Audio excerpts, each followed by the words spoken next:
All sports, all plays. All sports, all plays. All sports, all plays. 365, we making the plays. You talking the game, get you through the days. We're high in the court, the dime in the lane. Variety topics, never the same. All presentation, sports information. In the airways, taking the nation. All sport, all plays, like working your faces. Grace up the field, so tie the laces. All sports, all plays. All sports, all plays. Network. We on top of our game. All sports, all plays. All sports, all plays.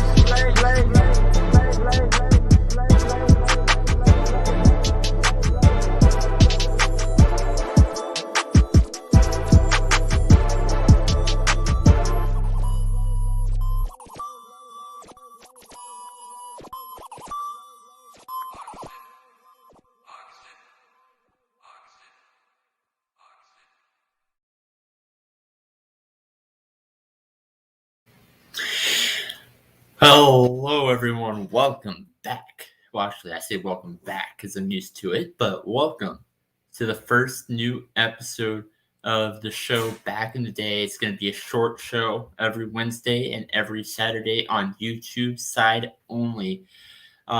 This is Back in the Day Sports Edition. Unfortunately, Michael Concessio's, he's having a little bit of a problem, so he won't be able. He's probably going to hop on a few minutes late. But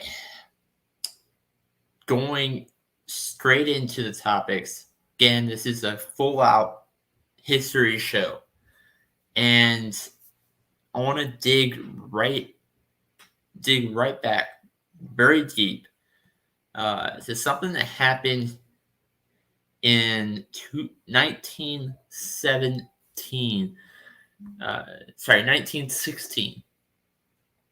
Georgia Tech ended up winning the game, and they ended up beating Cumberland 222-0.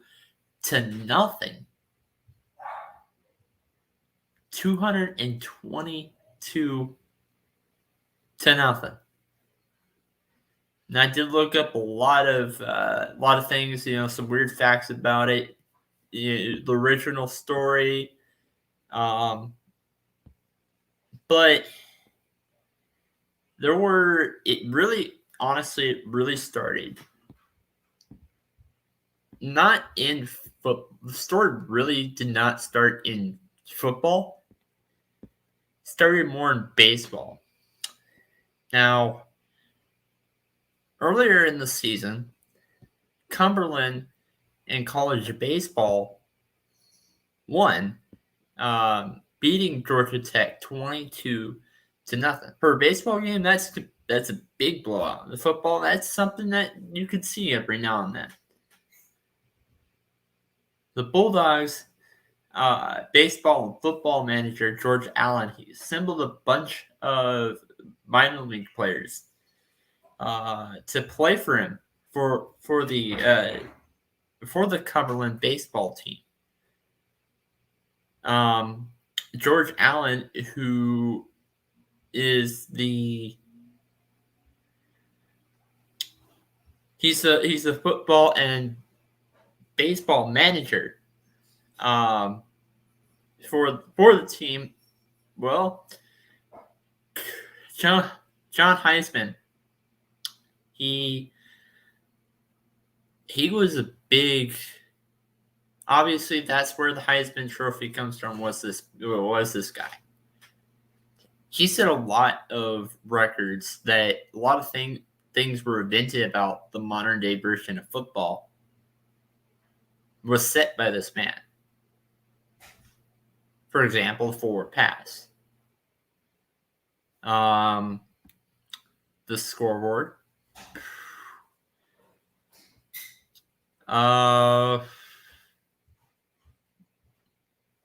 yeah, a lot. In 1915, that was the last year it was supposed to be scrapped after the 1950 season. There hasn't been, other than the 222 blowout, there has not been a single game after 1915. The school was on a financial crisis after a local reverend who didn't know anything about the game of football took over as coach. Everyone decided to quit. However, Allen, he forgot that he had a Georgia Tech football game that was supposed to be scheduled that fall. Heisman was seeking for revenge especially after what happened 22-0 baseball game. So they told Cumberland that they had to pay a total of $3,000, which is $3,000 back then, but doing a time equivalent to the money, $3,000 back then is $65,000 today. It's $450. Now, keep in mind, I already said that this team right then was on a financial crisis. If they didn't take the trip to Atlanta as scheduled,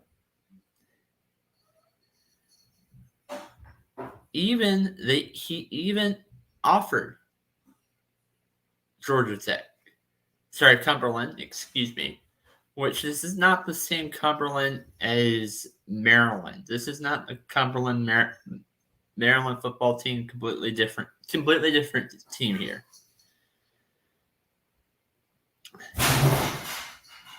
This Cumberland was in Lebanon, Tennessee.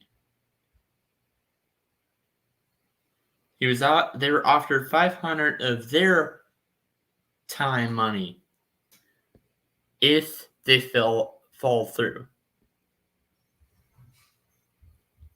Heisman also wanted to prove a point to sports writers at the time. They valued teams with the number of points that they scored against their opponents without factoring the strength of them. So the point of trying to finding them, the point of the fee that they wanted to play this game was also to the sports writers and a revenge from the baseball. Hands tied. Allen had to say yes, but so instead of actually rounding up players that have experience playing the game, he rounded up. He didn't have any more than 20 players. Now there's 11 people on offense, 11 people on defense. So even right there wasn't a full-on football team. I boarded the train to take to Georgia from Tennessee, but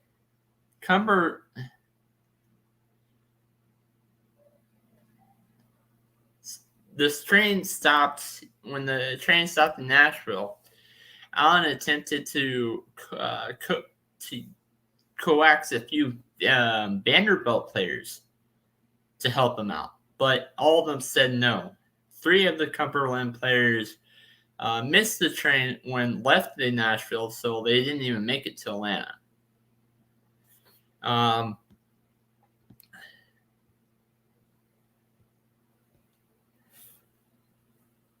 So that they didn't even have a full roster when going up against Georgia Tech.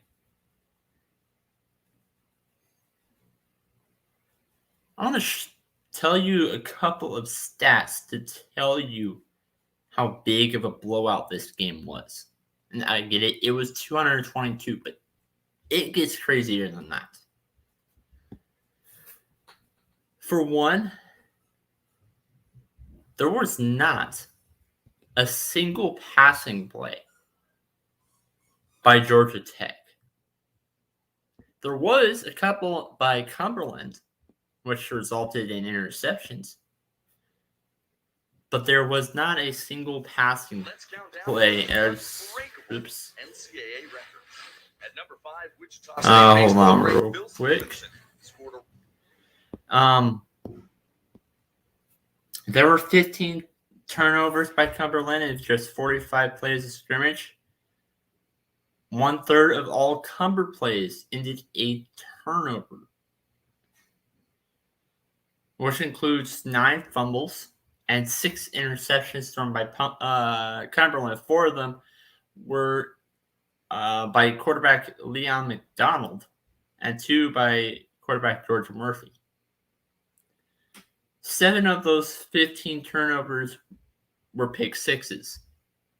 I'm sorry, returned for scores. 5 of them were pick sixes, and 2 of them were scoop and scores. The final touchdown in the game came in the fourth quarter, which Georgia Tech's Jim Center intercepted McDonald's pass and returned it for 30 yards to the end zone with a 221-0 before the extra point. 42 points was the lowest scored in any of those 4 quarters, which happened in the fourth quarter. The previous ones were all in the 50s, and the first one was like 62.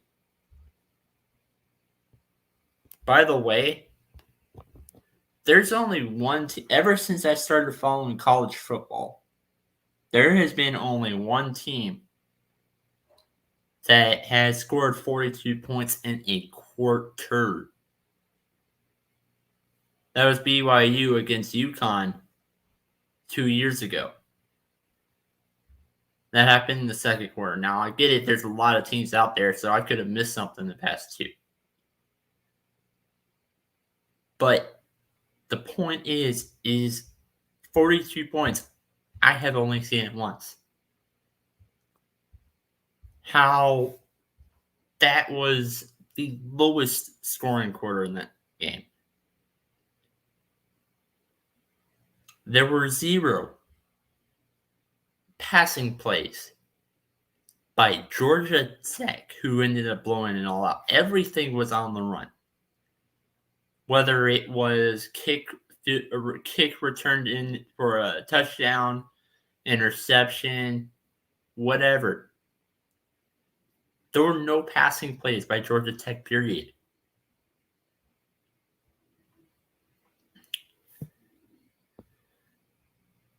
In 28 plays alone, 28 plays. In 28 plays, 126 points were scored out of the 222. Now, I keep bringing up how lopsided this was, but it comes to show you 2 lessons that needed to be learned here. A, don't use minor league ball players in college baseball games. And B, don't look at the number of points scored for a football game as a playoff system. That's the whole reason why this was set up.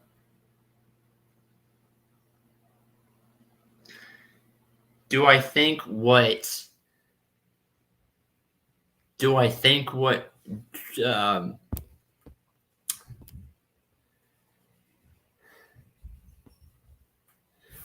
now, do I think what he did was unfair? Do I think what Heisman did was unfair? Yes, I do. But you can't tell me he has proved a point.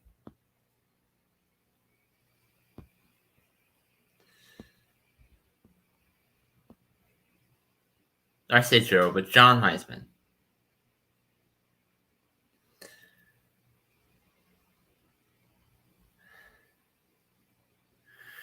Now, going on to the next topic of the show, spent a good 15 minutes just talking about how lopsided a college football game was. But let's go into a little bit of some of the basketball. To fast forward a little bit of time, I wanted to do 2 weekly segments, and it seems to be, well, one of those happened to be basketball this week. I wanted to take a game that is being played today, and I wanted to give a quick brief history. Either it's maybe, well, I don't know,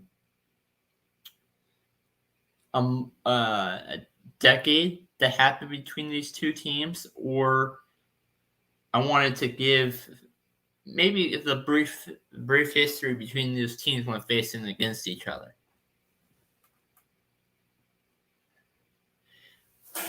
This time it's in the NBA. And you probably know where I'm going with this. It's the Chicago Bulls versus the Detroit Pistons. Detroit has the home team. They play later today at 4 o'clock Pacific Standard Time. But, going back and talking a little bit about this in a brief decade, as I'm pulling a couple of things up here. Okay, so I'm pulling a couple of things up here, and there's a couple of things that I wanted to point out, that happened in the 80s and 90s.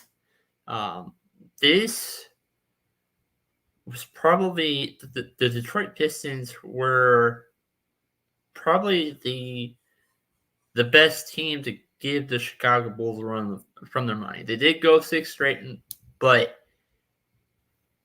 and when Michael Jordan did win 6 championships, but this was the hardest team that he had to face.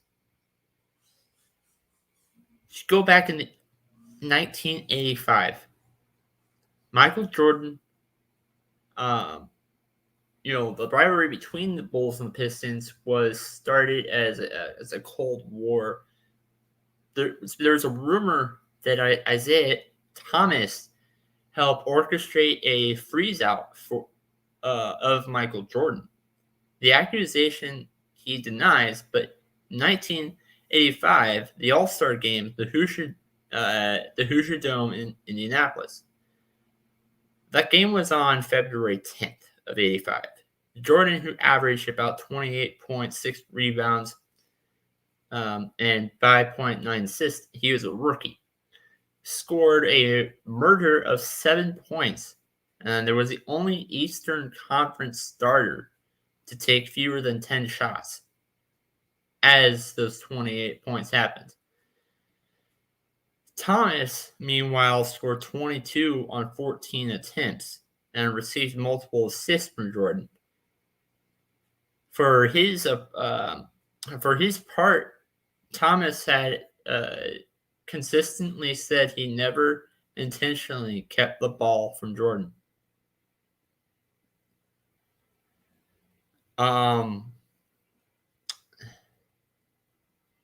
Jordan's early meetings with the Pistons were some of the more successful. 1986-1987 season, Jordan averaged about 37 points per game. He scored in March that year. He scored 61 in the win. and 59 points on the road in 1988. As one would expect, the Pistons coach Chuck Daly was angry, faced with the prospect of defending NBA's best athlete and the most lethal scorer. Pistons instituted the Jordan rules when they ever approached Jordan again on the Bulls, which was described as a legalized assault, according to Sam Smith, who was a reporter for the Tribune Bulls, who wrote a seminal book called The Jordan Rules after all this went down. Every game after that Eastern performance, the Pistons basically beat up Jordan and subdued the prolific scorer. The Pistons would use Dennis Rodman, Joe Dumars to defend Jordan, but their torture didn't end there. They hit him on the screens, elbowed him on the drives, grounded him in dunk attempts with bodily blows. The Bulls and Pistons met in the playoffs for the first time in 1988, where the Pistons employed a strategy in every meeting with the Bulls until Jordan finally broke through in 91, defeating the Pistons in the Eastern Conference Finals and winning the first NBA title, which happened against the LA Lakers. So go into 91.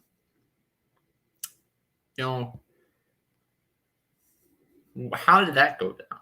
Well, the Bulls were 3-2 against the Detroit Pistons during the 1990 through 91 regular season, playing near stalemate against their longtime rivals. While the two-time champion Pistons were a problem, the Bulls had their own issues.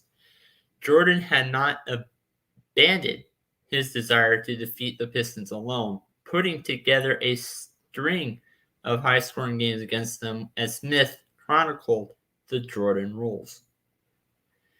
After the 95-91 loss to the Pistons in April 12th of 1991, there was a doubt that happened in the Bulls' locker room. Jordan had scored 40 points, but ignored Horace Grant or Bill Cartwright and decided to take the Pistons by himself. Phil Jackson had something to say to him: if we're not going to do anything, we got to stop playing Michael Ball.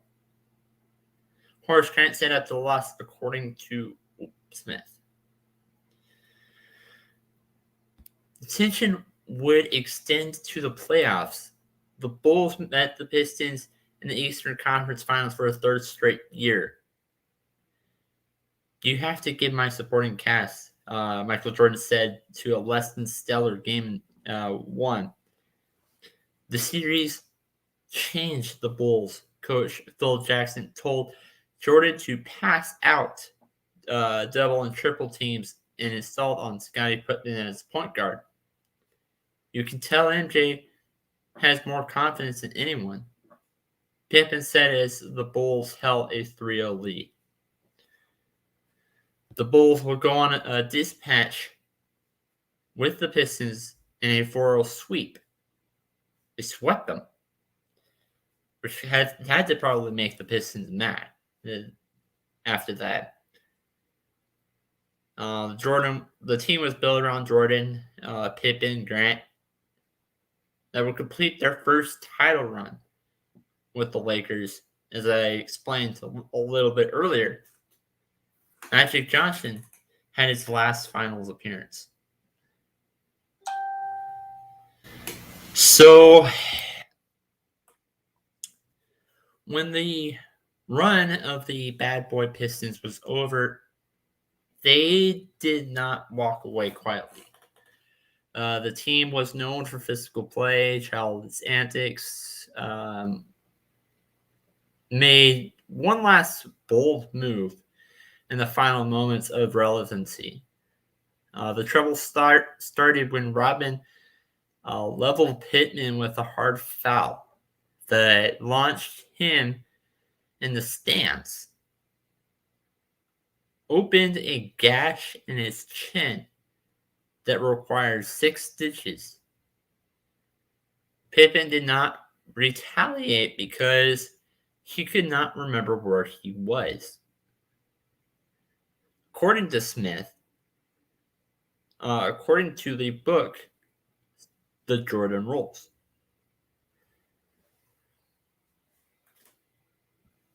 the final blow game was Game 4 of 1991 Eastern Conference Finals was won and swept secured.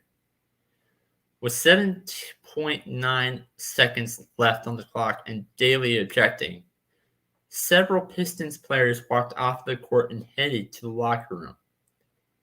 They walked directly past the Bulls bench and refused to shake hands, creating a huge attention in the media. So, over on the All Sports All Plays network, I'm going to share a photo because I forgot to post that. Actually, you know what? I'm going to screenshot the photo right now to show you of that lasting image in that Bulls rifle. So, that image that I was talking about, while I get that going, I think really with this Detroit Pistons, now I might be wrong, but I think really what the Detroit Pistons did within the 90s is the reason why a lot of these rules had changed. It's a completely new and different game because of the Pistons.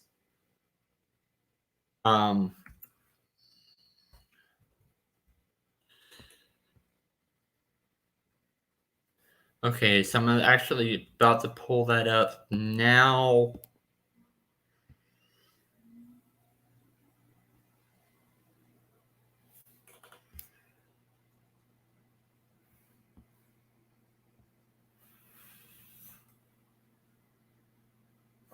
All right, as I pull that up, I'm going to continue reading my notes here. So 1992, going back to that, that story, it was a big part. The thing that was a big part with this Bulls-Pistons rivalry, Isaiah Thomas, he left the 1992 Chicago Bulls team. The remnants were stored by the Bulls and Pistons rivalry. The wreckage it caused still lingered when the best team ever was assembled. You put together 4 of the 1992 Olympics, shared featured NBA players for the first time. The most famous names in basketball joined by the Dream Team, including Jordan, Johnson, Larry Bird, and even though the delay was named the coach, even though delay was named the coach, Thomas left the roster. The group was picked the summer after the Bulls defeated the Pistons in 1991, and Thomas had some bad sportsmanship. Along with his icy relationships with Pippen, Johnson, Karl Malone, and Jordan, he played a big factor. Isaiah, quoting by Johnson, Isaiah killed his own chances when it came to the Olympics. When the Game Was Ours, which was a book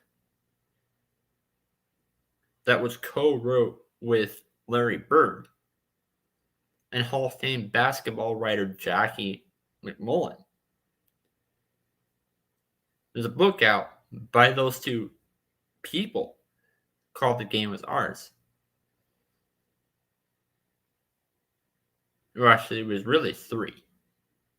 But to continue on the quote, he also goes out and says, nobody on that team wanted to play with them. I'm sad for Isaiah. He was alienated. He alienated so many people in his life, and he still didn't get it. He doesn't understand why he wasn't chosen for the Olympic team. That was really too bad. You should be aware when you ticked off more than half of the NBA.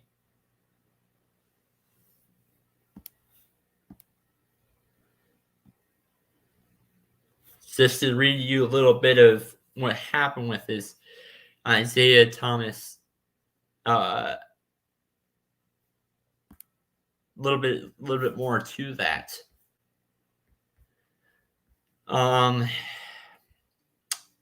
Now we kind of did go over time a little bit because we do have. It was 1:31. That was actually 31 minutes. So the show normally would last every Wednesday and Saturday here on YouTube. But there is also another YouTube that I am about to put in the link for the comments. Go ahead and subscribe to that, and also subscribe to this one if you have not already. But I do wanted to bring out one last thing, and that's the segment that would, from now on in the show, that's on this day. Not in this day segment. So, that happened. Events that happened in that happened in professional sports on October 20th, or whatever that day is when we do this show. In 1888, Chicago and All-American baseball teams would play an exhibition in Auckland, New Zealand. In 1999, American Yacht Columbia beat Shamrock, challenged the Royal Ulster Yacht Club in the 11th Cup. 1910 would be the first appearance on the Cork Centre in Baseball World Series. In 1910, soccer team KFC forms in Alkmaar. In 1912, Hannes Coleman runs for the record marathon of 2:29:39:2. And in 1924, the first Negro League World Series, KC Monarchs shoots out for Holidays. That would be 5-0 would be the score of the World Series. So out of all those events that I just mentioned, now this is where Facebook would come in. I am going to type out all of those events that I just read. Chicago and All-America baseball teams played in Auckland, New Zealand. American Yacht Columbia beating Shamrock. The first appearance of the Cork Centre Baseball in the World Series. And 1910 soccer team KFC forms in Alkmaar. Haynes Coleman runs for World Record Marathon or the first Negro League. One of those 6. I will go into more detail on the show next week. As of right now, this has been Nate the Great signing out, and I will see you next on Saturday.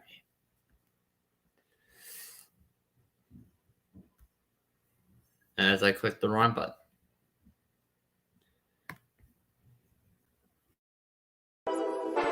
Whole sports all plays. Yeah. Whole sports all plays.